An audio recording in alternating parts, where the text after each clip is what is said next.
do you play a role in this process? How do you help out with Brian? How did you get started? Well, at first it was just weekly coming over, helping her clean her house, get food if she needed it, bring over meals. Clearly her mind was on Brian, especially when he was diagnosed, so just being there as a support system. And then as he started progressing more, it's coming over and sitting with him so she can get out of the house and go to the gym and be with her girls and kind of have a little escape. And I know that she's comfortable and confident with me sitting here with him and helping. I've had a couple late night phone calls where she needs help. I live really close, so I can get in my car and be in here within 5 minutes. Sometimes it's to help, clean up messes. Sometimes it's to help, when she's upset. So just be a support system. And you're kind of an outsider looking in, watching Danielle and Brian go through this whole thing. How would you have to, I guess, put into words watching them go through this? It's devastating. It's devastating. When he first got diagnosed and when she told me his diagnosis, the first thing I did was Google it. And you think you know until you see it firsthand.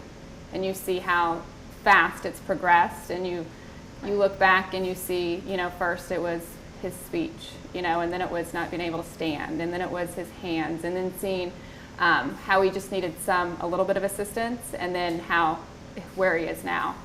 And the one thing that I think I look back on the most is, at work, taking that first phone call when he had fallen, and that's when I think it became real to me, the severity of it, and when she had to leave to go help him, and just how devastating it is.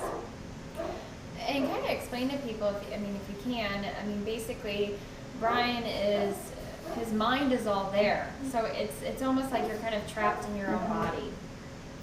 I can't even imagine. And that's one thing I think about all the time, is that's why when we come over, we have fun, we make him laugh, we do fun things with the girls, and just try to make it as normal as possible, and spend a lot of time with him and doing things he can do. And you mentioned you really don't, it sets in until you see it firsthand. What do you see, or you mentioned he fell, or what do you see when you're here that kind of makes you really realize what this disease is? Well, it's like when you ask him a question, he's trying to answer you and you can't understand. Or, when he just needs a simple thing like a drink of water and he can't get it himself, so. Being part of this process, watching Danielle and Brian, to me personally, I can't get over the fact that they are just so positive. Yeah, they are. Strong people, a strong couple. They are, absolutely. That is one thing that is amazing, and I don't know if I could be as strong, but they laugh almost every day. Clearly they have good days and bad days, but they get through everything by their sense of humor. It's a great example to my kids, the compassion, the dedication that they show each other, and it's a good life lesson. It shows them that it's not always easy, but when you love someone, that's what you do. But just Brian, he's just so positive. He has been positive, and one of the things I remember the most from the first news story that was done was "It's not over till it's over." He's positive. It's a devastating disease, and to watch him go through it, and I'm amazed every day that when I come over here how positive he is about it, and it's not over till it's over. And just give me a little bit of an idea. You and your girls come over here. You sound pretty dedicated to helping out.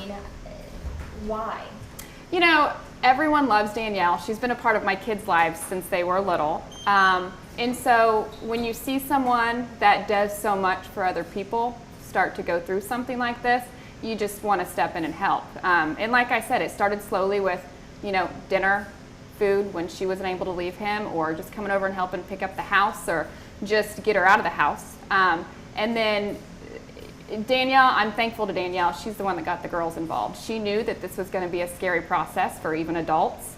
And so with the girls being over here as much, she got them involved immediately. She thought that would be the best way for them to kind of deal with what he was going through. And so, the giving him the medicine, the helping feed him, she just got them involved from day one. And now my girls are super close with him, and so we're over here a couple times a week. As one of Brian's friends, one of Danielle's friends, Brian's friends, knowing him before he went through this process, is it hard to watch Brian? It is. Yeah, it's incredibly hard to see how he was even a year ago and how he is now. And I guess, is it really hard just to watch him go through the process? I mean, just watch, you can see the changes. Mm-hmm. It's very hard. It's very hard. It's hard to see, you know, anyone that's sick, but with such a devastating disease, and how, I mean, it's devastating, but to see someone lose their ability to speak, someone lose their ability to simply take a drink or use the restroom or get up and walk, or, you know, it's devastating to see someone spend their days sitting in a chair.